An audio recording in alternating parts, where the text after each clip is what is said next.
My name is Ashley Bonello and this is my professional learning poster.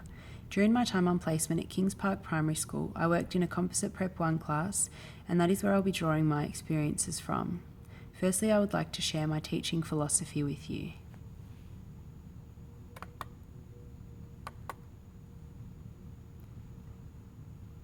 As a teacher, we are given an opportunity to shape the future and positively impact the lives of our students. The role of the teacher shouldn't just be to impart knowledge, it should be to facilitate a safe learning experience while providing encouragement and support. A classroom should be an inclusive place where children feel respected and are not deprived the freedom of expression. Every student is unique and should be made to feel engaged and important. As a teacher, I will strive to provide this environment for my students while assisting them in becoming independent learners and finding their own beliefs and voices while respecting the views and opinions of others. I will assist my students to reach their full potential and inspire them to be the best version of themselves. Every student will come to me with a different history and past learning experience, and it is my responsibility to investigate that student's prior knowledge and develop it into something greater. As every student is unique, so too they have different motivation when it comes to learning and behaviour. It is important to me to get to know each child on a personal level so I am able to understand and cater for what motivates each individual student. In my classroom, students will be given the opportunity to put their learning into practice and will be involved in collaborative learning where they will share, listen to each other's ideas and viewpoints. Learning will be scaffolded to cater for different learning abilities, and students will be set high but achievable standards with great importance placed on reading, writing, speaking and listening.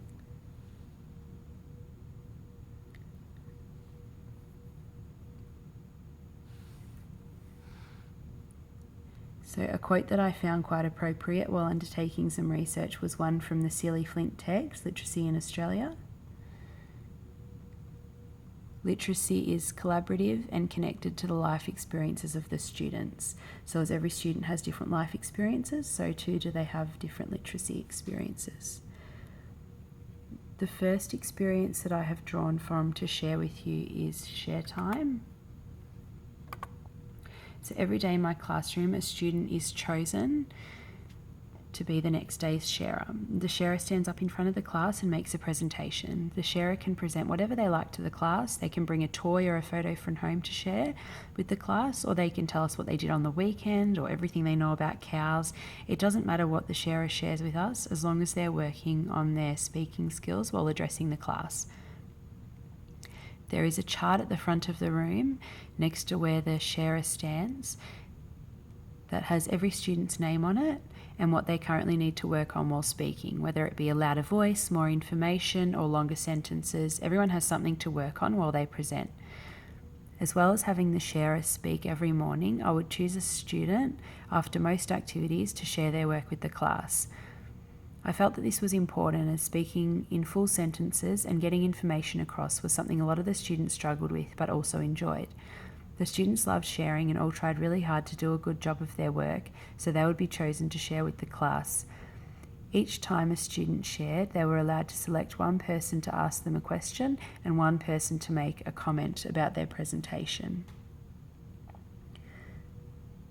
So comments on the presentation could be about the presentation's quality. For example, was their voice loud enough or could it be louder? Did they provide enough information?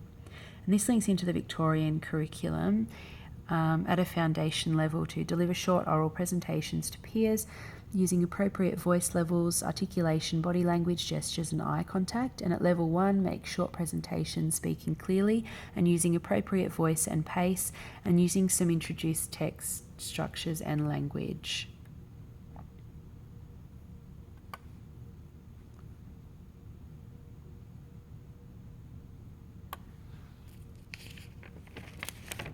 Okay, the next experience I'm going to share is guided reading.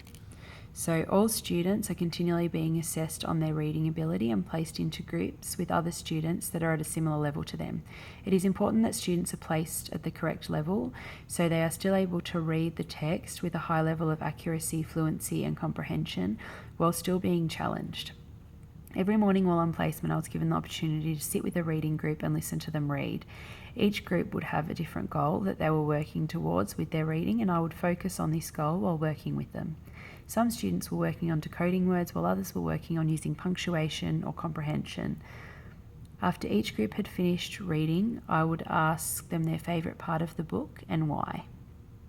I found this helpful in distinguishing how well the student had comprehended the text. Comprehension is a reason for reading. If readers can read the words but cannot understand what they are reading, they are not really reading. I thought that was a great quote from Marie Claire. During my time at Kings Park, I was also able to complete a number of running records, which I found to be helpful in understanding why my mentor had placed the students in the groups that she had. This links into the Victorian curriculum at a foundation level to identify some features of text, including events and characters and retell events from a text. And level 1, use comprehension strategies to build literal and inferred meaning about key events, ideas and information in text that they listen to, view and read by drawing on growing knowledge of context, text structures and language features. So writing, during my placement at Kings Park, we took the foundation level 1 students to the farm.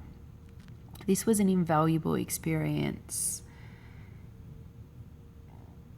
for the students who got to experience things that some of them had never experienced before. Not only did students get to milk a cow and ride a pony, they were able to expand their vocabulary, learning new words that they had never heard before, and being able to use first-hand experience to understand the meaning behind the word. Where some students may have fallen behind previously as they did not have the prior knowledge or experiences, these students were all enjoying a rich learning experience.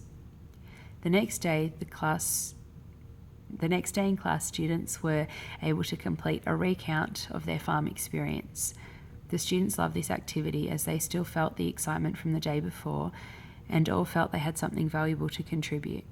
And this links into the Victorian curriculum to create short text to explore, record and report ideas and events using familiar words and beginning writing knowledge. And at level 1, create short, imaginative and informative texts that show emerging use of appropriate text structure, sentences, level grammar, word choice, spelling, punctuation and appropriate multimodal elements. Okay.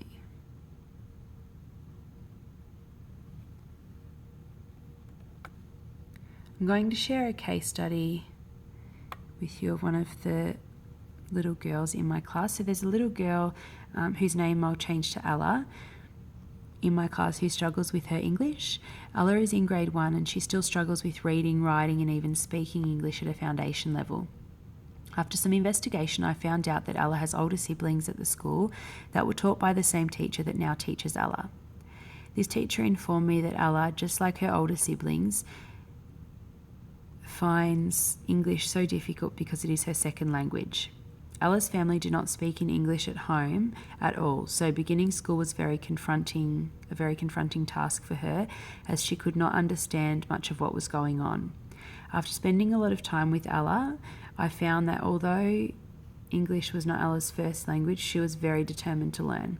Ella would always have her book pack out ready on her table first thing in the morning, and although Ella was only just learning to put letters together to make words, her handwriting was the neatest in the whole class. I worked closely with Ella during my time on placement and couldn't help but admire her ambition and dedication.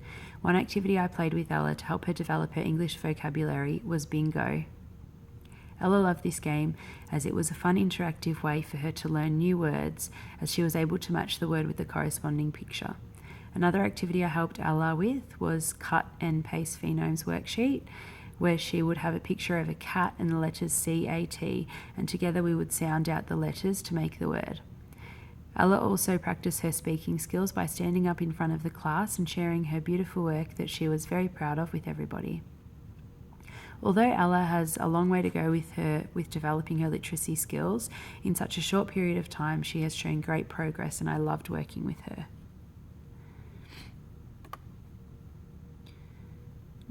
While on placement, I was lucky enough to attend a professional learning seminar on vocabulary. This seminar specified the vocabulary development is critical to enhancing student learning. Upon further reading, I've discovered that one of the most consistent findings of educational research is that having a small vocabulary portends poor school performance, and conversely that having a large vocabulary is associated with school success. The seminar focused on the 3 tiers of vocabulary terms can be taught in. So there's tier 1, the words of everyday speech, usually learned in the early grades. These are generally common nouns and verbs like chair, boy, run. English language learners may struggle with tier 1 words, and teachers can enhance student learning by using pictures and vocabulary building games such as bingo. Tier 2, very important for reading comprehension. Tier 2 words are far more likely to appear in text than in speech. These words can contain multiple meanings, and are the most important words for direct instruction. These words need to be explained as there is no picture for them. For example, fortunate, abundant, absurd. And tier 3 consists of words whose frequency is quite low. These words are specific for a particular domain and are best learned when needed. They are commonly found in informational texts like scientific technical language, for example, isotope and refinery, peninsula. When we went through how teachers can directly teach vocabulary and the importance of planning ahead, as well as Mazzano's 6-step process of effective vocabulary instruction, which is a teacher provides a description or explanation or example, the student restates it in their own words, the student constructs non-linguistic representation, and then participate in a variety of activities or note-taking, and then there's student discussion, and then finally games. We were given a checklist to use when selecting appropriate words, and then we were split into our teaching groups to plan out the limited vocabulary we were going to include in the direct instruction in a series of lessons while linking them back to the Victorian curriculum.